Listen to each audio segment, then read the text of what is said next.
Hola chicos, el video de hoy tiene como tema principal la genética mendeliana. Como objetivo vamos a comprender las bases y postulados de la genética mendeliana. Esta genética fue postulada por Gregor Mendel. Gregor Mendel nació en 1822, era un biólogo, botánico y matemático que posteriormente se volvió padre y se unió a un monasterio agustiniano en lo que es actualmente la República Checa. En este monasterio, él realizó una serie de experimentos cuyo objetivo era comprender cómo algunos rasgos de las plantas se heredaban de generación en generación. Para eso, él realizó unos experimentos específicamente con la arberja, ya que ella cumplía los siguientes requisitos.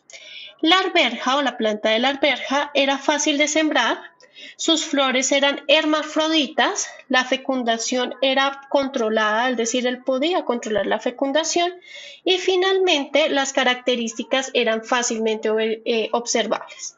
Las características que él delimitó para poder realizar los experimentos fueron la forma de la arberja, el color de la arberja, el color de la flor, la forma de la vaina, el color de la vaina, el lugar del tallo y el tamaño del tallo. Después de realizar todos sus experimentos, él postuló las siguientes leyes. La ley 1, o también llamada ley de la uniformidad, ley 2, o también llamada ley de la segregación, y finalmente la ley de la segregación independiente, o ley 3. Para comprender la genética mendeliana o la genética en su totalidad debemos comprender ciertos conceptos claves. Los conceptos que debemos comprender principalmente es que el ADN se conforma o se condensa en cromosomas, el cual está compuesto por dos cromátidas. Dentro de las cromátidas vamos a encontrar el gen. El concepto de gen es el segmento que contiene la información genética de los caracteres o rasgos de un organismo. Ejemplo, el gen que me asigna el color de los pétalos. Los genes tienen diferentes alelos. El alelo son las diferentes opciones de esta característica. Ejemplo, el gen es el color de los pétalos de la flor. Sus alelos posibles es que la flor puede ser blanca o que la flor puede ser roja. También voy a tener los conceptos claves como va a ser el genotipo y el fenotipo. El genotipo lo vamos a comprender como la información genética de un organismo frente a una característica la cual puede ser pura o híbrida. Voy a tener las líneas puras que son características o dominantes o recesivas.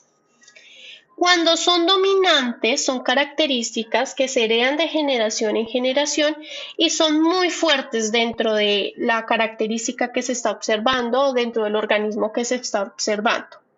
Y las recesivas son aquellas características que también se evidencian, que se heredan de generación en generación, pero que son menos evidentes. A estas líneas puras las llamamos homocigotas. Homocigota o dominante u homocigota recesiva. Las homocigotas dominantes se van a representar siempre con una letra mayúscula, sea cual sea la letra. Y las homocigotas recesivas se van a representar con una letra minúscula. En cuanto a las híbridas, es la combinación entre las dos líneas puras, entre la homocigota o el alelo dominante y el alelo recesivo. Y se va a expresar con una letra mayúscula y una letra minúscula.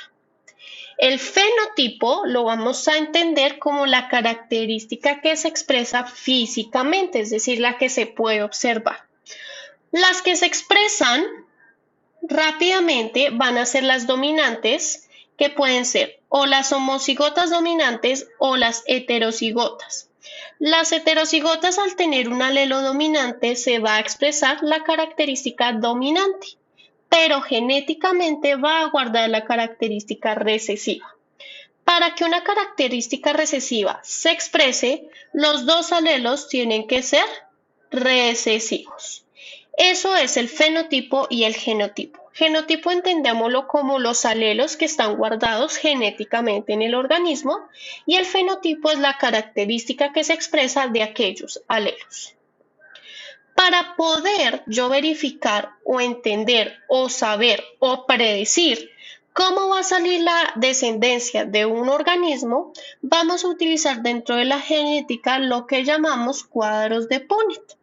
Es la forma en la que podemos identificar cómo serán las características tanto genéticamente como físicamente, es decir, genotípicamente y fenotípicas de una descendencia.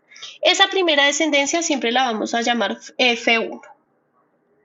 Entonces, este es el cuadro, el cual está distribuido de la siguiente manera. Este cuadrito de acá, el de acá, el que estoy encerrando de negro, es donde yo voy a poner los parentales, es decir, el cruce que voy a hacer. Normalmente siempre hacemos el cruce entre el macho o una hembra, o cuando es una planta, digamos, hermafrodita, pues cuando la planta se autofecunda.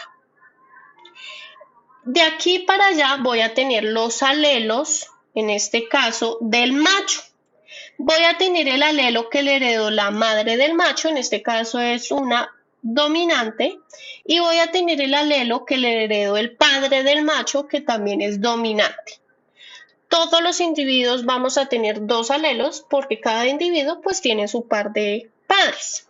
En el caso de la hembra, que es de aquí para abajo, de arriba hacia abajo, voy a tener igualmente el alelo que hereda la madre de la hembra y el alelo del padre de la hembra. En ambos casos, en este caso es recesivos.